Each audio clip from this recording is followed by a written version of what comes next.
I didn't escape by accident. I planned every second of it. It started 6 months before, day one inside Coldmoor Prison, while other men counted their sorrows. I counted exits. The last patrol was every evening at 4 o'clock. Right after tea, guard changes happened at 10. I had exactly 4 minutes between shifts where nobody was watching Cell Block D. 4 minutes. That's all I needed. Why are you And my always neighbor up at Bill this kept hour? asking why I was awake at that hour. Can't sleep, Bill. Never I could. told him I couldn't sleep. That much was true. Every night at midnight I checked the tunnel, the ladder, the lights I'd rigged along the walls. 14 weeks of work alone in the dark, in silence. Thursday, I studied the night guard. Morrison, predictable man, creature of habit. At every night at 10 past 10, he walked to the east corridor for a smoke. Friday, I confirmed it again. Saturday, I was ready.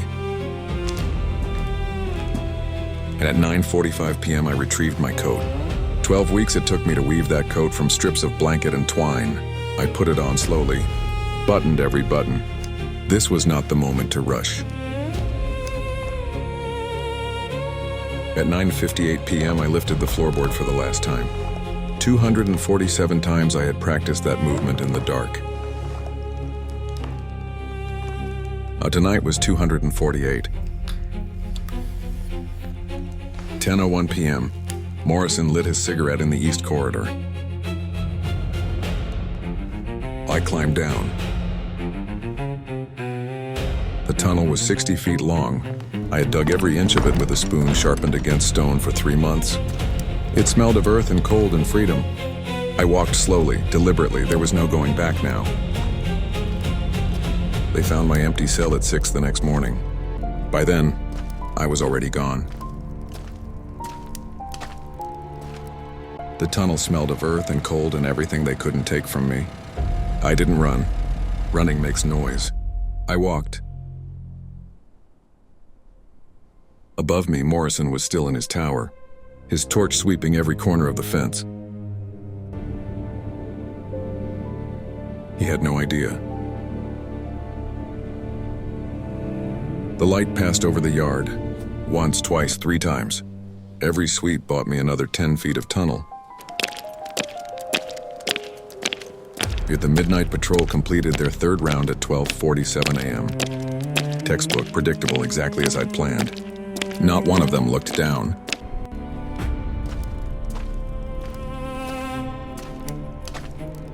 Cell Block D was silent. Bill was finally asleep. My bed was stuffed with rolled blankets. From the door, it looked like a sleeping man. It had fooled them before during spot checks. Tonight, it only needed to last until morning. Dawn came at 5:47 a.m. I know because I'd timed it for 6 weeks straight. 6 weeks of watching that pale gray light creep over the east wall. This morning, I didn't see it. I was 3 miles away. The morning parade was called at 6:15 a.m. sharp. Every prisoner, every cell, every morning. No exceptions. I had stood on that yard 412 times. This was not going to be 413. Lipis guards counting prisoners on parade. They counted once, then counted again. I could almost hear the silence before it happened. Then came the voice I'd been expecting. Cell B, prisoner 247, not on parade.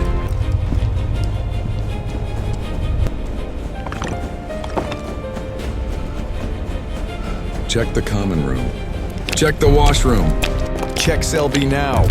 Evito guards bursting into empty cell, finding stuffed bed. They found my bed first. Morrison himself pulled back the blanket. Rolled clothing. A stuffed pillow. A coat hanger. He stared at it for a long moment. Then somebody noticed the floorboard. The one that was slightly off.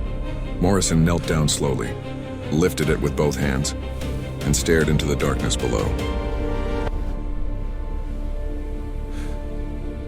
The alarm went off at 6:23 a.m., 8 minutes after parade. By then, I had been walking for 8 hours and 16 minutes. I was already beyond the tree line, already beyond their reach.